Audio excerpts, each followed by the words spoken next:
Israel has entered a new phase, fully entered a new phase on their war against Hamas. Hi, I'm Brian Lilley, political columnist with the Toronto Sun. Over the weekend, we saw at first small incursions, then a full ground force operation launched by the Israeli Defense Forces against Hamas. How is it going? Where does it go from here? What about the hostages? These are some of the questions that people have. Avi Melamed is a former Israeli intelligence officer. He is an analyst. Just yesterday, he was in the area around Gaza, surveying what was happening on the ground, and he joins us now. Avi, thanks for the time today. Thank you for having me, Brian. Let me ask you, the last weekend, I guess, from the weekend until now, it has been a change, a major change in Israel's offensive against Hamas. There were a couple of early incursions. Is it safe to say it's a full-on ground operation now, or is it still building towards that?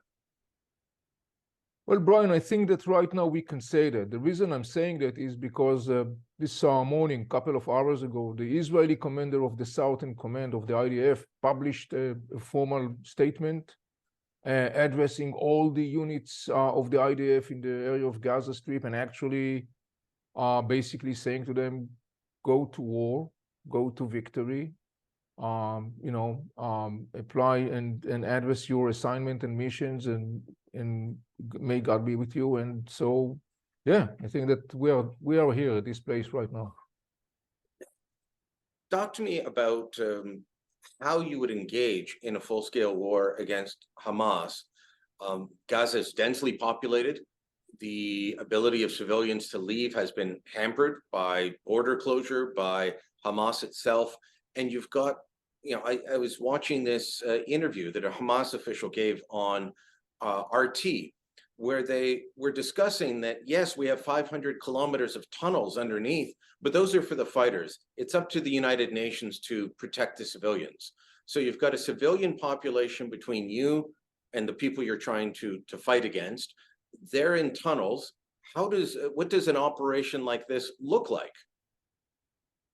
Well, Brian, I think that the Israeli war plan took, of course, into consideration this major challenge. It's not the only one, but this is, of course, a major challenge, as you accurately say. The combination of Hamas that, on the one hand, using the tunnels for its own good, while using at the same time the Gaza people as its human shield, obviously is just, boosting the nature of this challenge.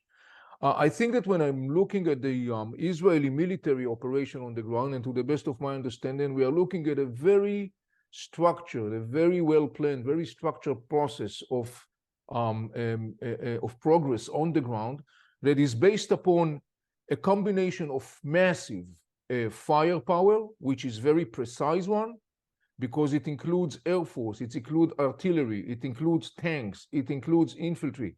But the interesting thing is that though they are operating in an area that is populated, and though most of the people actually fleeing from those areas to a safer area in the south part of Gaza, there are still civilians that are in this area. So the ability of the Israeli Defense Forces to, on the one hand, to apply enormously massive firepower, but at the same time to make sure that this firepower will be precise and actually targeting the legitimate targets, meaning Hamas and Islamic Jihad militants and their posts and so on, that ability is actually something that has been designed, planned, and exercised for a long period of time.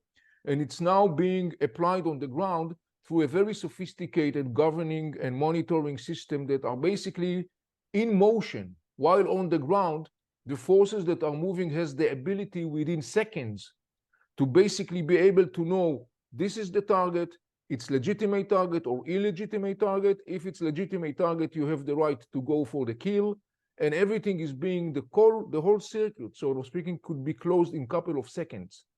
So basically, by doing that, it's minimizing. It's not totally obviously preventing, but it's minimizing substantially a collateral damage.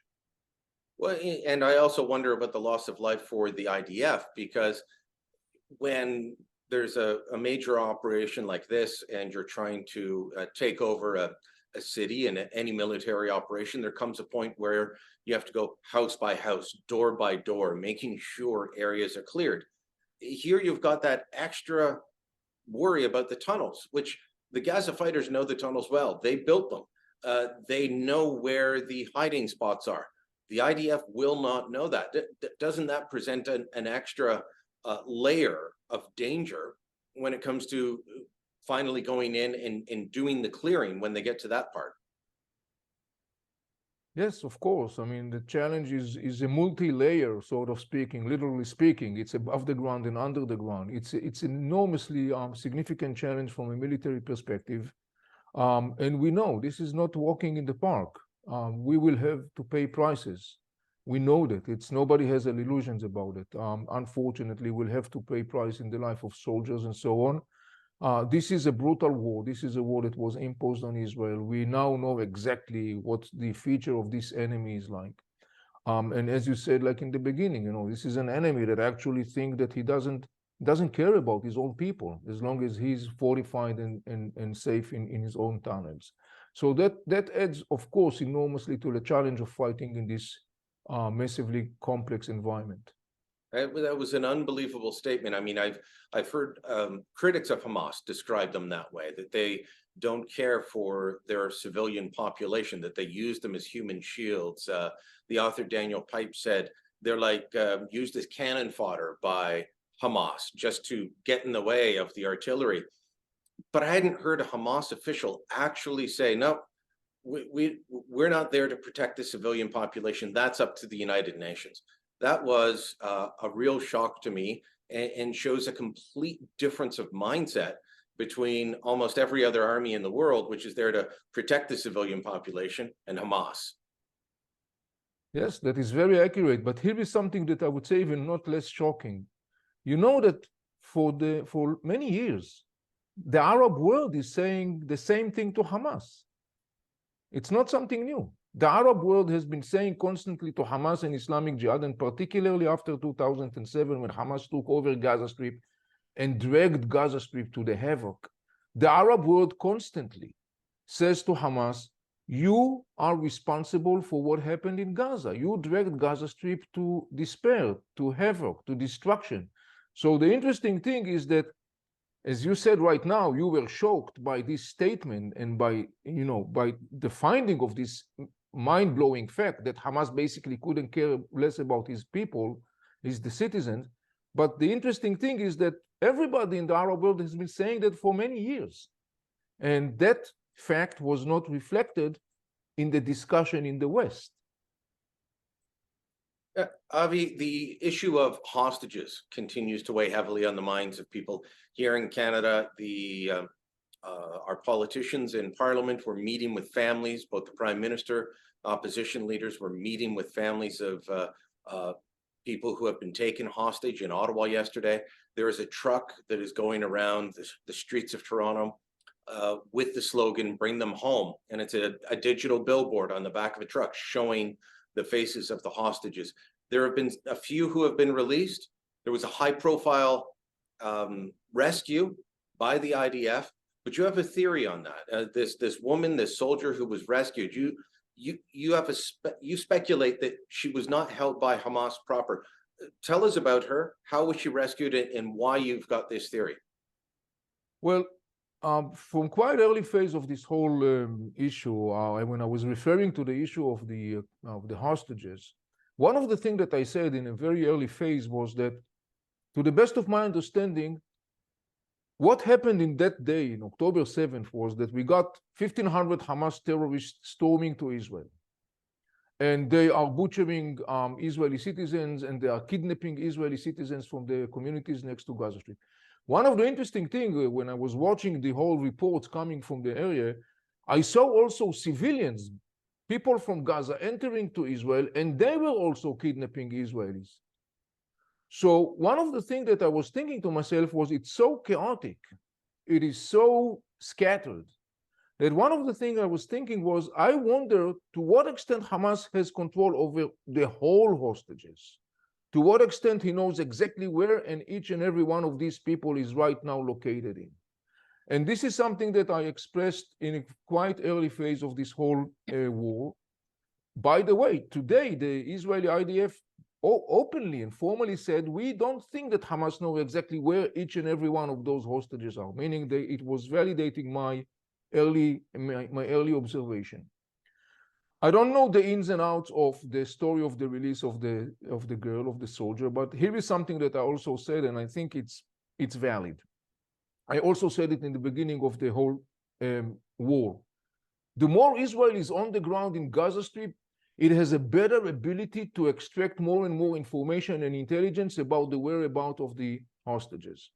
Because we have to remember there is a lot of, I would say, handles of pressure that Israel can use in order to basically cause, if there are individuals or even if there are terrorists of Hamas that are holding separately in different places, hostage or more than one hostage, there are ways, if you can reach those people, there are ways basically to make them be willing to let the hostages go.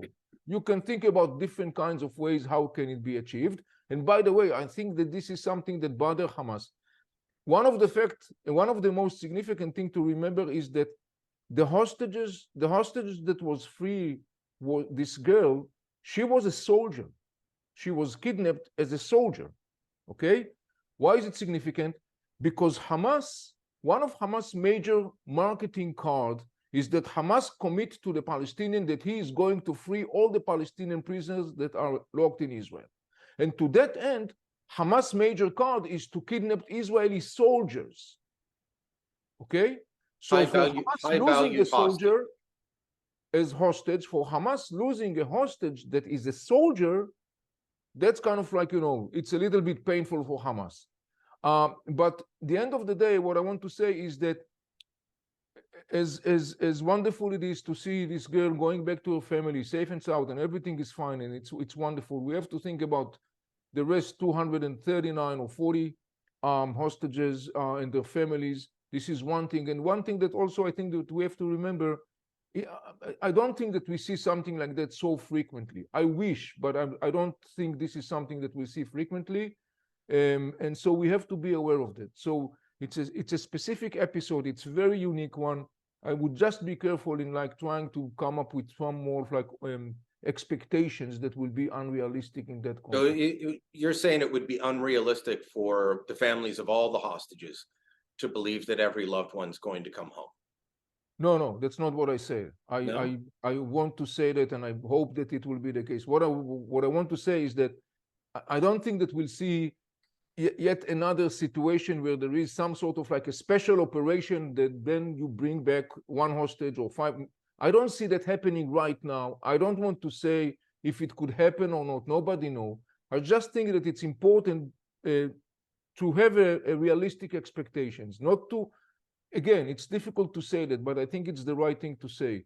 We want to see the hostages, all of them back home. We want to see them well and fine with their families. Hopefully it wouldn't take long. I don't know to say. I just want to say that right now with this euphoric moment where there was a special operation that enabled to release one of the hostages, we have to remember that it's not something that is likely going to duplicate every moment or every day. And I think that we have to bear it in mind. We're at about week 3, just over week 3 of this war that Hamas launched against Israel. Given what you've seen, I know you were out surveying areas near the front yesterday. Is there a sense of how long this sort of operation could take, should take? Does it move very quickly at the beginning and then slow down so that we're talking months? What's your sense? Look, I don't know to say. I don't have the blueprints. Nobody has. But I think that we could say definitely it's not something short. This is something that is long term. This is a multi-phase process. It's not going to run its course over a day or week or weeks. It's a long process. And one other thing that we have to remember in that context, the military aspect of this war is actually one phase, because then there are other steps and phases that should be following that. So in the end of the day, when we look at this whole story, I would say we are looking at something that is a long term. I wouldn't be hesitating to say in terms of months, because we have to look at that reality. but it then has its inner phases that I think are basically kind of like taken into consideration as part of the Israeli both military and political or diplomatic war plan. All right, Avi, thanks so much for your time, and hopefully we'll check in with you again soon and get updates as things progress. Of course, Brian. Thank you for having me. Thank you. Well, of course, we always want to hear from the audience, so let us know what you think. You can email us, you can drop a comment down below. Please do share this on social media where you're able to. And of course, don't forget to subscribe to our channel.